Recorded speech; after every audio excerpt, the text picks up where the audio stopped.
Is this the beginning of the end for the West? They say that every 100 years, there is a change of world power. It used to be the British, today it's the United States. The question is, what's next? And here's why Afghanistan matters. We are all seeing the horrible videos coming from Afghanistan. There is a complete chaos in Kabul. People are trying to escape the country. The Taliban era is bad news to the Afghans, but especially to the Christians who will now be forbidden from practicing their faith in public or even face death because most of them are converts. And of course, not to talk about women's rights under the Taliban. History is repeating itself.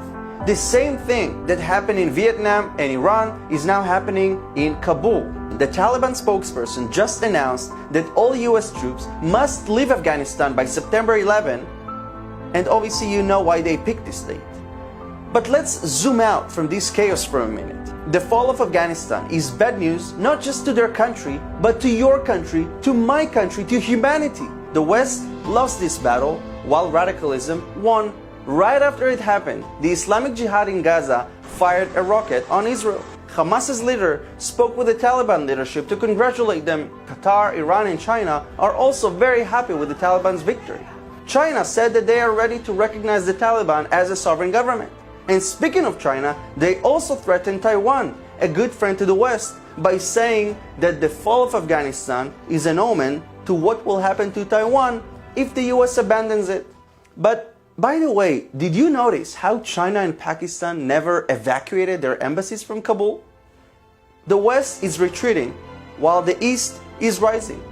Even countries who are friendly to the United States are now in fear of abandonment. And that could play into the hands of America's enemies who could come with counteroffers. And that's worrying. We are witnessing the war of dominance between the West and the East. Wherever the West is abstained, the East is there, whether it's building parliaments for Africa to mark their dominance or ports around the world. This is a war of dominance, and Afghanistan is sadly an example to that. But there is a country in the East that we should support, and we should help them rise, and it's India. India is the largest democracy in the world. Definitely a friend not just to us here in Israel, but to America and the West. But the key here is that India is a democracy. In the face of rising powers in the East and all over the world, we should side with the East's largest democracy, India, as India, a huge country, can be trusted. Because whether we like it or not, history is repeating itself. Countries rise to power and countries lose power. I hope that it is not the end, but it certainly feels like the end times.